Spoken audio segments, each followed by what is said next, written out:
네, 이번에는 인수위 이야기를 해보겠습니다. 인수위원회 청년특위위원 인선을 놓고 박근혜 당선인의 인사가 또다시 논란에 휩싸였습니다. 새누리당 안에서도 깜깜이 인사에 대한 우려의 목소리가 나오고 있습니다. 송찬욱 기자 리포트 보고 이어가겠습니다. 청년특위위원인 하지원 에코맘 코리아 대표는 2008년 서울시의원 재직 당시 의장 선거에 출마하는 김귀환 전 의원으로부터 돈 봉투를 받은 혐의로 80만 원의 벌금형을 받았습니다. 하 대표는 관례상 식사 등을 위해 경력금을 받은 것이라며 당시 의장 선거와 무관하다고 해명했습니다. 법을 무시하는 사람이 영웅시대는 그런 풍조라 그럴까 그런 게 있었는데 이제는 그런 게 없어질 때가 되지 않았나. 또 한 명의 청년특위위원인 윤상규 네오위즈게임즈 대표는 법정 지급일이 지나 하도급 대금을 지급하면서 지연이자 1,000여만 원을 내지 않아 공정거래위원회로부터 시정명령을 받았습니다. 윤 대표는 연락이 닿지 않았습니다. 불공정 거래는 철저하게 근절하겠습니다. 김상민 청년특별위원장은 청년특위위원은 공직자가 아닌 자문위원의 성격이 강하다며 인선 기준을 법적으로 당선 무효형인 벌금형 100만 원에 맞췄다고 해명했습니다. 민주통합당은 인선 취소를 촉구했습니다. 박근혜 당선인의 밀봉 스타일의 인사 결과는 인사 참사로 나타나고 있습니다. 선거대책위원회에 참여했던 새누리당의 한 의원도 지금처럼 하나씩 문제가 나오면 박 당선인의 비밀주의가 도마 위에 오를 것이라고 지적했습니다. 인수위 추가 인선이 늦어지고 있는데도 박 당선인이 인사검증을 제대로 못하고 있다는 지적도 나옵니다. 채널A 뉴스 송찬욱입니다. 박근혜 당선인이 이끌어갈 새 정부에 대해서 관심이 높아지고 있습니다. 앞으로 남은 인수위원회 남은 인선은 어떻게 될지 그리고 조각은 어떻게 될지 관심이 많은데요. 전문가들 모시고 자세히 분석해 보겠습니다. 네, 먼저 전문가분들 소개합니다. 김행 위키트리 부회장, 그리고 김병진 변호사, 박상변 정치평론가, 정군기 정치평론가, 가나다 수수대로 소개했습니다. 어서 오세요. 네, 안녕하십니까. 네. 저는 여성 대통령 시대라 여성부터 소개해 주시는 줄 알았어요. 그 이유도 있었어요, 사실은요. 네. 시간 빠르시네요. 네. 예. 아까도 저희가 앞서 살펴봤는데 박근혜 당선인이 지금 당선된 지 꼭 열흘이 됐습니다. 네. 그 열흘간의 행보 어떻게 보셨습니까? 자, 여성부터. 네. 저는 뭐 일단 제일 눈에 띄는 것은 네. 그 대기업보다 그 중소기업인들을 먼저 만나지 않았습니까? 네. 그 점은 굉장히 눈에 띄는 행보였었다고 저는 평가합니다. 네, 우리 정 선생님 어떠셨어요? 네. 박성 왔다 갔다 하시죠. 왔다 갔다 하시죠. 네. 박사님부터 하시죠. 예. 그 말 나온 김에 네. 대기업보다 중소기업을 먼저 가는 게 좋다. 저는 인정합니다. 근데 대기업 간 것도 중요한 것 같아요. 대기업 간 것도 중요하다. 이 대기업 가서 박근혜 당선인이 했던 발언이 외신에 소개될 정도로 깜짝 놀랐다. 네, 그랬죠. 뭐냐면은 대기업에 가서 대기업 총수들이 신규 순환 출자에 대해서도 좀 과감하면 안 됩니다. 네. 라고 얘기하니까 한마디도 안 했어요. 박근혜 당선인이. 네. 이걸 딱 다물었고 사회적인 책임을 강조했습니다. 그러니까 보통 대통령 당선인이 재벌 총수들 만나면 의례적으로 하는 얘기가 성장이 필요합니다. 여러분들 많이 도와달라. 정부도 힘껏 돕겠다. 이런 얘기거든요. 예. 이번에는 그런 얘기가 아니었다. 그리고 그것도 맨 뒤에 쪽방촌 중소기업 마지막에 대기업. 자, 이거는 뭐냐면 박근혜 당선인이 이번 국정 운영의 기조로서 경제민주화를 얘기를 했는데 네. 비판적인 사람들은 그 경제민주화는 껍데기다. 네. 그렇게 비판을 많이 한 거거든요. 그러나 박근혜 당선인이 어떻게 얘기를 했느냐 하면은 잘만 하면은 진짜 경제민주화다라고 얘기를 했어요. 이제는 그 진면목을 보여줄 때인 것 같아요. 그래서 약간 의구심을 갖던 사람들한테는 일종의 사전적인 메시지를 준 것이다. 네. 나는 한다. 약속을 예. 지킨다라고 하는 메시지를 순서도 그렇지만은 대기업 총수 만나서 했던 발언은 저는 상당히 주목하고 싶고 프랑스의 유력 일간지도 그걸 보고 나면 깜짝 놀랐다. 네. 이렇게 얘기할 정도라고 하면은 상당히 좀 주목할 대목이 아닌가 이렇게. 사실 5년 전에 이명박 대통령 당선 당시는 대기업들을 거꾸로 예, 그렇죠. 먼저 네. 만났죠. 대기업 총수들 만나서 그렇죠. 상생과 협력을 요구한다. 네. 뭐 이렇게 했는데 네. 정 선생님 어떻게 보셨어요? 네, 우선 대기업 문제 이전에 네. 인수위원회, 인수위원장하고 그 두 개의 특별위원회를 보면 그 박 당선인의 그 정책 의지를 읽을 수 있는 것 같아요. 네. 인수위원장 정말 그 사회적으로 존경받는 무난한 분이고 네. 두 개의 특별위원회는 세대별 갈등을 아우르고 동서의 갈등을 아우르는 그런 그 특별위원회를 이명박 정권 출범 시에는 없었던 그런 네. 위원회를 만들었죠. 근데 문제는 철통 보안 속에서 인사를 하다 보니까 이제 1차 인사는 이제 윤창중 대변인이라는 깜짝 인사가 있었고 2차 인사는 뭐 예견이 됐었던 인사인데 이 보안 속에서 진행이 되다 보니까 역시 조금 그 부작용이 있는 것 같아요. 뭐 청년특별위원회 아까 리포트도 있었지만 윤상규 같은 사람은 그 당선인이 그 대기업의 그 불공정 하도급 거래를 정말 척결하겠다 그랬는데 대표적인 케이스로 또 걸린 그런 사례고 하지원 씨 같은 경우는 벌금형의 전력을 갖고 있는 사람인데 어떻게 이게 발탁이 됐는지 참 이해가 안 가는 그런 조그만 부분에서의 오점이 있는 것 같아요. 우리 변호사님은 어떻게 보세요? 앞에서 다 말씀하셨는데요.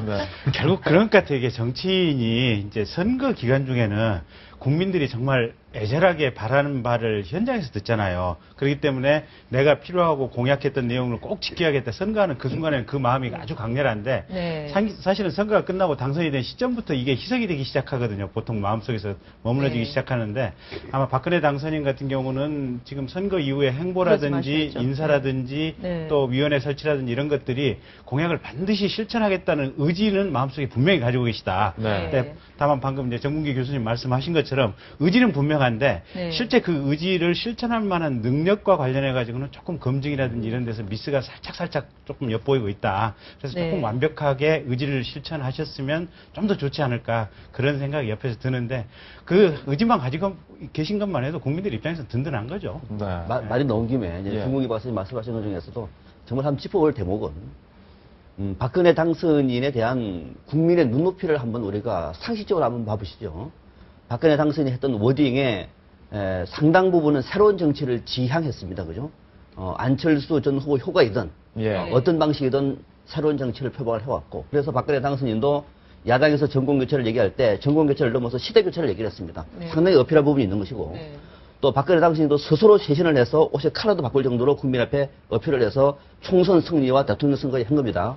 또 하나가 박근혜 당선인은 그런 얘기를 했습니다. 앞으로의 시대는 더 큰 얘기가 국가 중심에서 국민 중심으로의 일종의 정치 패러다임 전환을 얘기를 했어요. 아마 기억나실 겁니다. 국민들은 다수의 국민들은 박근혜 당선인한테 유신의 잔재가 아니라 새로운 정치의 표상을 본 겁니다. 그러면은 그 표상의 첫 출발점은 뭐냐면은 사람을 고르는 문제거든요. 그렇지 않습니까? 이명박 정부가 다수 아팠던 대목은 또 사람을 잘못 써서 또는 인사의 시스템이라든지 인사의 어떤 여러 가지 이 철학적인 부분이 결여돼서 문제가 있었다고 하면은 바꿔야죠, 그것이. 그것이 바꾸는 것이 정권 교체가 아니라 이명박 정부에서 박근혜 정부로 왔던 가장 국민의 선택이었습니다. 이번에 인사 내용을 보면은 저는 이거는 정말로 옳지 않다. 이거는 당직 인사도 아니고요. 선대위 인사도 아니고 정말로 대한민국 대통령 당선인으로서의 선거에 대한 결과로서의 인수위를 만든다고 하면은 최소한의 검증은 거쳐야 되는 거죠. 그건 상식 아닙니까? 그러니까 이거를 아무도 모르고 당사자한테 20, 30분에 통보를 해버리고 대변인은 와서 봉투를 뜯어서 물론 이건 당선인의 뜻은 아니라고 합니다만은 뜻을 하는 발표는 이런 방식이 새로운 정치 맞다고 봐요? 이거는 국민 중심의 정치가 아니고 더더욱이 소통은 아니라는 거죠. 이거는 반드시 시정돼야 됩니다. 설사 인선이 잘 돼가지고 너무너무 잘 된 인사 박수를 받는 한이 있더라도 이 과정이 생략돼 버리면은 앞으로 박근혜 대통령 시대에도 또다시 불통 문제라든지 제왕의 리더십을 또다시 얘기하지 않을 수 없는 거거든요. 빨리 이 대목은 정말 말씀대로 시정돼야 될 대목입니다. 그 문제와 관련해서 저는 사람을 뽑아 쓰는 것이 결국은 새로운 정부 성공 여부의 만사인데 인사가 지금 근데 이제 지난번에 뭐 부산의 현영인 씨 공천하는 문제부터 시작해가지고 계속 조금씩 어긋나는 모습이 좀 나오고 있거든요. 근데 인사와 관련해서 그러니까 본인이 만기를 칠남하실 생각을 하시면 기본적으로 그 생각을 버리셔야 될 것 같아요. 결국은 인사와 관련해서도 시스템과 집단 지성 또 정당이 골라낼 수 있는 이런 힘 결국 뭐 사전에 공표하고 뭔가 흘렸을 때 거기에 따른 부작용도 있을 수는 있지만 그럼에도 불구하고 많은 사람들이 협의해서 좋은 인물을 뽑아내기 위해서 지성을 맞댔을 때 좀 더 좋은 결과가 나올 수 있다. 이렇게 아마 박근혜 당선자께서 근본적인 생각이나 패러다임의 변화를 좀 일으켜야 될 필요성이 있지 않나. 부회장님께 제가 좀 여쭤볼 건데 저희 기자들 사이에서 이런 얘기가 돌았어요. 뭐 밀실 인사다, 뭐 밀봉 인사다 이런 얘기는 지금까지 많아왔잖아요. 궁금한 게 그러면 도대체 정말 박근혜 당선인이 혼자서 이걸 다 결정할 건가? 아니면 박근혜 당선인에게 조언을 하고 어드바이스를 주는 누군가가 있을 것인가를 기자들 사이에서 곰곰이 생각해 봤더니 15년 지기 이재만 전 보좌관은 분명히 인선에 대해서 다 알고 있을 것이다. 그리고 이재만 전 보좌관이 검증 절차도 박근혜 당선인과 둘이서 진행을 해왔을 것이다. 이런 그 얘기도 지금 국회에서 들리고 있는데 네. 어떻게 생각하세요? 이제 네. 그 억측이고 잘못된 것으로 뭐 밝혀지긴 했지만 그 인수위원회랑 비서실장 이런 분들 중에 이번에 인선된 사람 중에 한 분은 박지만 그렇죠. 그 동생분하고 네. 뭐 술친구다 이런 그런 네. 소문이 돌 정도로 그러니까 너무 소통을 안 한 인사다 이런 좀 지적이 있는 거죠. 제가 저희도 뭐 취재하니까 네. 저는 저거는 확실한 것 같아요. 어떤 박지만 동생 분은 예. 전혀 누님과 정치적인 이야기를 하지 않는 관계라고. 없다, 관계가 없다. 네네. 네. 그러니까 그거는 분명하게 선을 네. 긋는 것이 좋을 것 같고요. 네. 저는 비서진들, 그러니까 보좌관들 있지 않습니까? 그분들은 이제 자료를 취합하고 네. 이런 과정에 관여는 할 것으로 이렇게 당연히 상식적으로 판단할 수 있지 않습니까? 네. 최종 결정은 이제 당선인께서 하시겠죠. 네. 근데 이런 얘기를 좀 하고 싶어요. 지금 그 박근혜, 저는 두 분 말씀 정말 공감해요. 공감하고 그렇게 이제 그 수정이 돼 가는 과정이 있어야지 된다고 생각하는데 지금 우리가 굉장히 어렵고 박근혜 당선인을 찍은 51.6%나 찍지 않은 나머지 48.4%나 다 이 박근혜 정부가 성공해야지 됩니다. 왜냐하면 문재인 그 후보께서도 지금 한진중공업 그 노동자 자살과 관련해서 여야 모두가 힘을 합쳐서 이런 문제 좀 해결해달라 트윗도 날리셨어요. 네. 인사가 이제 두 가지 방법이 있습니다. 이제 노무현 그 이명박 대통령 같은 경우는 미리 언론에 띄어서 언론의 검증을 좀 받는 스타일이었었죠. 네. 그때도 문제가 상당히 많이 발생을 했어요. 또 그 반대로 김영삼, 박근혜 두 분은 좀 철통 보안 인사를 하는데 그때도 다 문제가 있었는데 어느 경우에도 문제가 있다는 거예요. 저는 좀 구조적인 문제를 얘기하고 싶은데 두 가지 얘기를 좀 드릴게요. 그 김대중 대통령 당시 시절에 그 장성민 국정 그 상황실장이 네. 인사를 하려고 그 정부에 있는 자료들을 보니까 자료가 너무나 형편없더래요. 너무나 부실하다는 거군요. 부실하고 네. 또 허위 자료들도 너무 많이 포함되어 있어서 네. 깜짝 놀랐다고. 네. 음해까지도 포함되어 있고 그런 얘기를 제가 직접 들은 적이 있었습니다. 또 하나 이명박 정부에서 인선에 관여했었던 분 하는 얘기예요.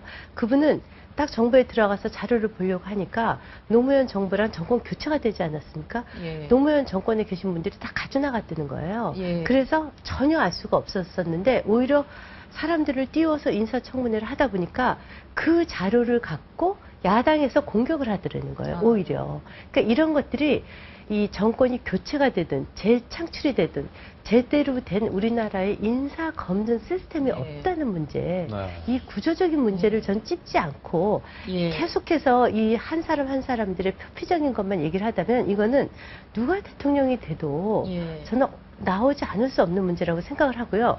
또 하나는 좀 허니문 기간을 좀 두는 게 좋지 않겠나.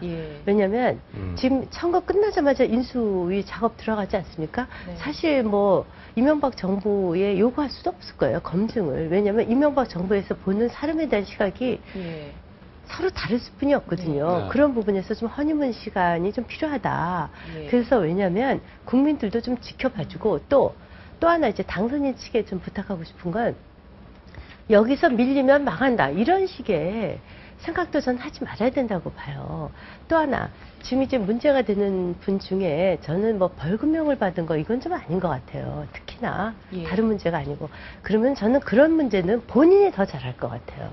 그러면 당선인이 혹시 검증을 못해서 연락을 했었더라도 저는 좀 고사하겠습니다. 본인이 사실 제일 잘하지 않습니까? 그렇죠. 또는 사실은 본인이 모르는 게 밝혀질 수도 있다고 생각을 해요. 그럼 차후에라도 저는 박근혜 당선인이 성공하기 위해서 부담을 주지 않고 깨끗하게 사퇴해주는 이런 식의 모습도 좀 보여주는 것이 좋지 않을까. 이 문제는 또 문제가 되는 게 심지어 모르는 게 아니고 이거는 인수위원회이기 때문에 100만 원 미만의 벌금형을 받았기 때문에 하지원 그 특위위원은 서울시 의원 시절에 돈 봉투를 받았는데 그걸로 80만 원의 벌금형을 받았다는 법적으로는 상관은 없습니다. 100만 원 미만이기 때문에 괜찮다고 봤다. 이런 제가 간단하게 좀 말씀드릴게요. 좀 너무 아니라는. 네, 말씀하신 대로 조금 전에 이제 리포트에서도 그 김상민 그 의원이 해명하는 과정에서 자문위원 성격의 임시 기간의 그 자문위원 성격이기 때문에 벌금 100만 원 기준으로 뭐 해당이 안 된다고 봤기 때문에 예. 우리가 위촉을 했다 하는데 그 공색하고 말이 안 되는 그 설명이죠. 이건 네. 잘못됐고요. 그리고 아까 말씀하신 대로 이제 박근혜 당선인이 철통 보안 속에 이제 인사를 하다 보니까 그 15년 그 보좌관으로 데리고 있던 이재만, 정호성 이런 그 보좌관들하고 이렇게 네. 몇 사람하고 이렇게 인사를 하는 게 아니냐 이런 그 많은 의혹을 제기하는데 네. 네. 박근혜 당선인이 당 대표도 했고 뭐 비대위원장과 해서 여러 가지 인사풀이라든가 그 자문 그룹들이 많이 있습니다. 그런 쪽에서 이제 많은 정보를 갖고 있을 것 같고요. 저는 좀 기술적인 문제를 들고 싶습니다. 이제 대변인을 3사람을 뒀다는 거죠. 지난 정권에서는 이제 한 명 단독 체제에서 3명을 뒀다는 거는 네. 소통을 강화하겠다는 건데 네. 이 대변인 시스템을 잘 활용을 못 하고 있습니다. 아까 말씀하신 대로 그죠? 이런 부분에서 좀 생각을 해야 되겠고 이런 그 특별위원회의 2사람의 그 결격 사유는 굉장히 간단합니다. 이 공보 참모들이 이 당선인한테 그 명단을 받았을 때 네. 포털 검색만 제대로 하면 네. 바로 뜨거든요. 네. 이런 기초적인 작업조차 허술하다는 거는 이제 조그마한 실수로 우리 좀 인식을 하고 향후 이제 뭐 경제분과 기조분과 뭐 중요한 이제 직책들이 나올 텐데 이 공보 참모들이나 주변에 자문하는 분들이 많이 좀 챙겨줘야 되겠다는 생각이 들어요. 네. 좀 내용을 네. 보완하겠습니다. 예. 방금 이제 그 김행 부회장께서 그 언론검증의 집단지성 얘기가 나왔는데 우리가 1970년대쯤 되면은 지금 이렇게 한다고 하더라도 반발할 사람 없어요. 돈봉투를 가져와서 살짝 와서 열어보는 식으로 해서 인사 문제도 이렇게 혼자만 보고 뜯어가지고 보고 하더라도 누가 반발할 그러나 네. 지금의 우리 국민의 수준은 저는 높게 평가하고요. 바뀌었다. 네. 언론의 수준도 높아졌죠. 예. 아주 높아졌습니다. 그러니까 언론의 검증하더라도 문제가 있다라고 하는 방식은 문제가 있는 거죠. 왜냐하면 언론 검증을 하나마나 대통령이 언론 검증에 놓은 결과를 받아주질 않아요. 네. 그게 문제가 있는 거예요. 그러니까 네. 언론을 통해서 검증된 인사를 대통령이 받아줘, 보니까 문제가 있구나. 잘라야 되는데, 언론에 뭐 그냥 비난하는 목소리가 있지 하고 난 다음에 밀어붙여버리면은 네. 검증 하나만 하죠. 그러니까 지금 우리 인사의 문제는 시스템의 문제는 물론 당연한 겁니다만 더 중요한 것은 시스템의 문제가 아니라 인사 문제에 접근하는 이 당선인이라든지 또는 권력자의 철학의 문제예요. 그렇지 않습니까? 방금 우리가 말하는 이런 뭐 벌금 50만 원 이런 것도 이거 무슨 고급 정보 시스템을 가지고 검증됩니까?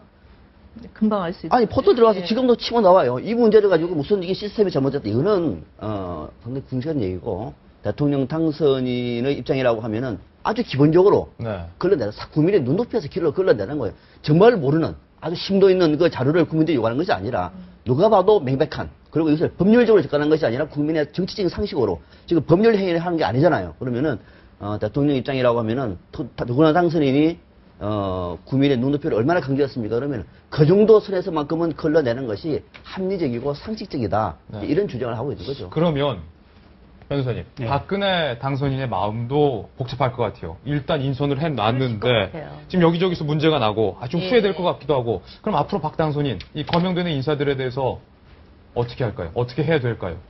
글쎄, 이제 일단 지금 제 개인적인 의견은 지금 김행 부회장님 말씀하신 대로 허니문 기간이고 또 네. 인수위원 자체가 2달의 임시적 성격의 직책이고 그래서 국민들이 일단 조금 좀 지켜봐 드리는 게 맞는 것 같고 근데 그럼에도 불구하고 지금 나오고 있는 비난에 대해서는 본인이 빨리 생각을 바꾸셔야 될 거예요. 네. 계속해서 지금 같은 지적이 수없이 지금 반복이 되고 있거든요. 그러면 누가 봐도 이건 문제가 있다는 거고 그러면 근원적으로 이 패턴이라든지 본인의 어떤 의사결정의 태도 시스템을 바꾸지 않으면 철학을 바꾸지 않으면 네. 결국은 2달 후에 장관 임용 또 뭐 각 고위 공직 뭐 여러 가지 임용하면서 똑같은 문제가 아마 수없이 발생할 가능성이 네. 커요. 그래서 2달 동안 본인의 인사에 대한 철학, 방법 이거를 바꾸셔야 되고 지금 네. 당장에 거론된 인사들에 대해서는 국민들이 일단은 거기까지 그냥 용납하고 2달간 네. 이분들이 잘 할 수 있는지 허니문 좀 기간을 두자. 예, 지켜보고 예. 뭐 그 정도로 정리하면 되는 것 같습니다. 그래서 저도 좀 허니문 기간을 두는 게 네. 필요하다고 자꾸 얘기를 드리는 이유는 뭐 옹호하려고 하는 것이 아니라 네. 저는 이런 정도의 잡음은 있을 수뿐이 없는 것이 현재 우리나라 인사 네. 시스템이라고 보고요.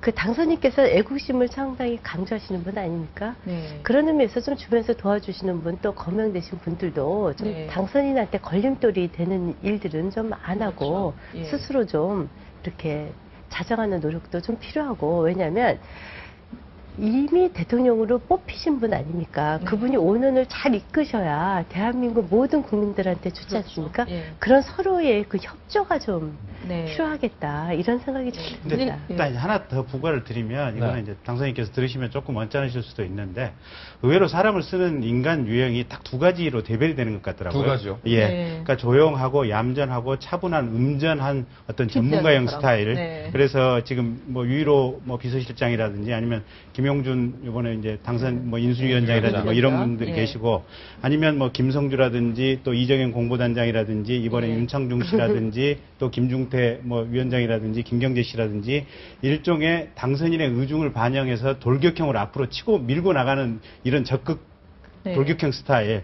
이 두 스타일을 다 쓰시는데 주로 이 돌격형 스타일이 국민들이 보기에는 참 거북해요. 네. 근데 이 당선인께서 이 두 부류의 어떤 품성을 적절하게 이렇게 나눠서 배치한다. 지금 이 생각을 머릿속에서 은근히 하고 계시는 것 같아요. 그래서 내 의중이 여기저기 요소에 좀 뿌리 깊이 이렇게 박혀 나가야 된다. 이 생각을 하시는 것 같은데 네. 최소한 그 부분에 있어서는 본인이 아니 국가라고 하는 것은 공기고 본인의 생각이 국가의 생각 전체가 될 수는 없거든요. 일종의 방향성을 제시하는 거고 여러 생각을 대통령이라고 하는 직위가 받아들여서 그중에 올바른 것을 걸러내는 필터링하는 작용이 대통령의 어떤 생각 또 리더십의 본체이기 때문에 네. 자기의 생각을 이렇게 쭉 이렇게 관철시키는 인사들을 픽업하겠다.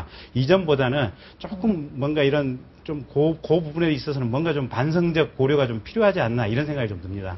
지금 전력뿐만이 아니라 그 말씀들 하시는 것도 지금 좀 무리를 일으키는 게 많아요. 방금 전에 인요한 부위원장님 네. 저희가 전화 통화를 했는데 사실은 미리 다 약속이 돼 있었던 건데 오늘 갑자기 전화 통화를 안 하시겠다고 그러면서 전화 통화를 하시는데 그 자꾸 말씀을 원래 굉장히 말씀을 잘하시는 분인데 자꾸 꺼리고 그런 게 이제 거기 지금 참여하신 분들이 자꾸 구설수에 오르고 네. 이런 분들이 이제 스스로 굉장히 언짢으신 것 같아요. 그래서 가령 김경재 수석 부위원장 같은 경우에도 그 해양수산부 호남 발언이랄지 아니면 48%도 중요하지만 뭐 54% 51% 더 중요하다 뭐 네. 이런 말씀 하셔서 국민 대통합위원회 분 맞냐 뭐 이런 얘기도 좀 나오고 네, 그랬는데 그건 제가 좀 말씀드릴까요? 예. 네. 사실 그 청년 특위의 그 두 사람의 그 결격적인 문제는 당선인은 몰랐을 겁니다. 당선인은 네. 이거 올라온 그 신선한 면으로 보고 이제 낙점을 했겠는데 이거를 이거를 박근혜 당선인이 네.